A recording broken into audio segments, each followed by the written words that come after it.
The Lord be with you.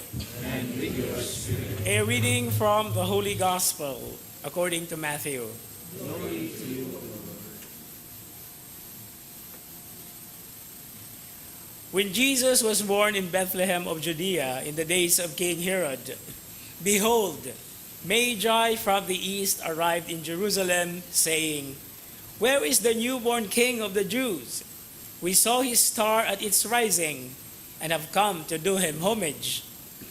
When King Herod heard this, he was greatly troubled, and all Jerusalem with him. Assembling all the chief priests and the scribes of the people, he inquired of them where the Christ was to be born.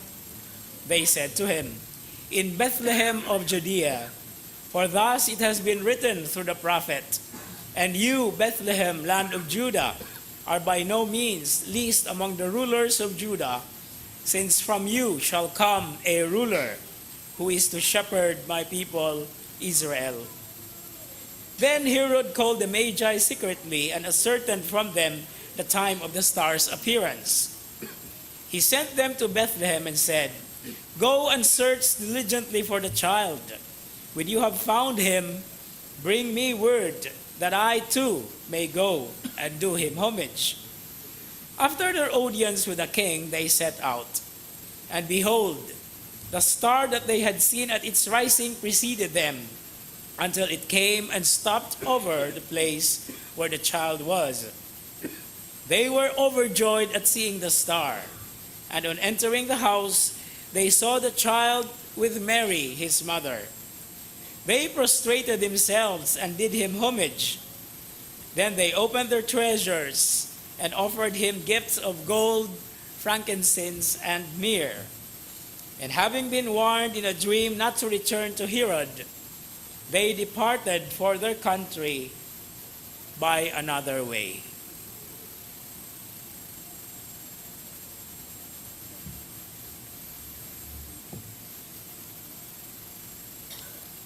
The Gospel of the Lord.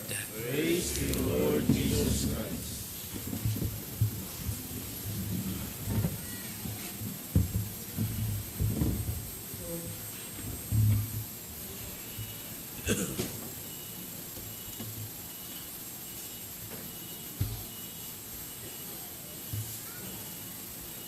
Ulahang Domingo kanatong tanan. Happy New Year and Happy Three Kings or Happy Epiphany. Daghan kay tag mga greetings ng adlaw.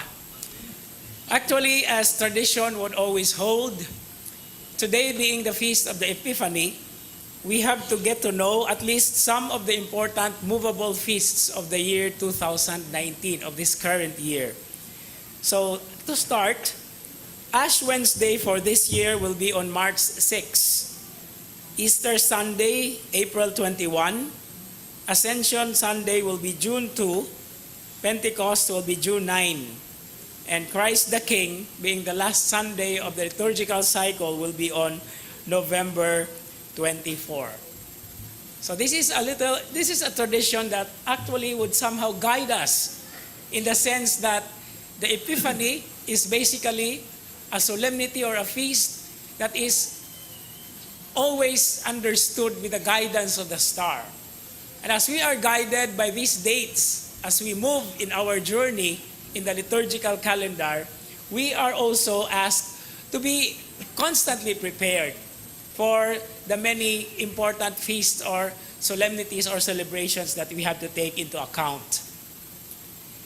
Today's gospel reading, which is only found and can only be found, whatever cycle there is in the liturgical calendar, is always Matthew's account of the visit of the Magi. And that's the reason why it is called, today is also called the Feast of the Three Kings. However, the names that we have of the three kings as Gaspar, Balthasar, and Melchior came very later in the century after the birth of Christ, when it became a particular devotion and identification. But at the same time, it is our way of entering into the dynamism of such a solemnity, because today is still Christmas, because today, Epiphany means the Lord has revealed himself to all the nations, represented by the pagans or the three kings, or the three magi, or the three philosophers. That is why in the Eastern Orthodox countries, today is still their Christmas day, while we in the Latin Rite celebrate December 25 as our Christmas. But what is of most significant consideration and aspect of this celebration? I would rather like to reflect with you the last verse of the gospel reading. What is that last verse? After having been warned in a dream not to return to Herod, they departed for their country by another way. This is a very significant moment in understanding, especially part of our journey of the faith. To go another way, to take another pathway, which is basically what we call change of life, what we call metanoia or conversion. Now, when the three men were revealed to them not to return back to Herod, who actually had some plans against the child, because he was really very perplexed because another king is born and he was the current king at that time. The angel told them to depart by taking another way. And this is actually the challenge of Christian life. We are always asked and reprimanded sometimes in order to take on the way that the Lord wants us to follow. Well, there is a very interesting play on words and expression here. The Feast of the Epiphany, or the Solemnity of the Epiphany, is actually talking about a way of revelation or a manner of revelation. Because in theology, we are being taught that God reveals in different ways. And there are three kinds of revelations that we call in theology as, first, theophany. And then we have today's solemnity, epiphany. And there is the generic term of God's revelation, which is called diaphany. Okay? So what is theophany? Theophany is God revealing himself by using all the powers of nature, earthquake, whirlwind, clouds, that we actually listen and read in the Gospels and in the Bible.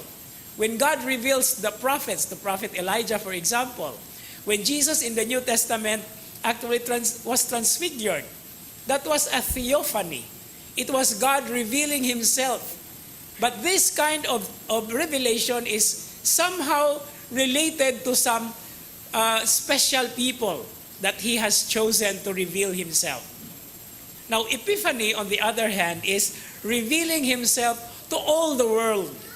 And this we take into account the pagans, or the non-Jewish or the non-Israelites, who also were able to recognize the birth of the Messiah, the fulfillment of God's promise. That's why it's called epiphany. Pagpahayag, pagpadayag sa tibuok kalibutan. And this is general. Now, there is another kind of revelation that we call diaphany, which is actually revealing through other means, because God can do that in many different ways. That is the way of revelation. Today is a way of revelation, epiphany. But it changes into something very significant and challenging.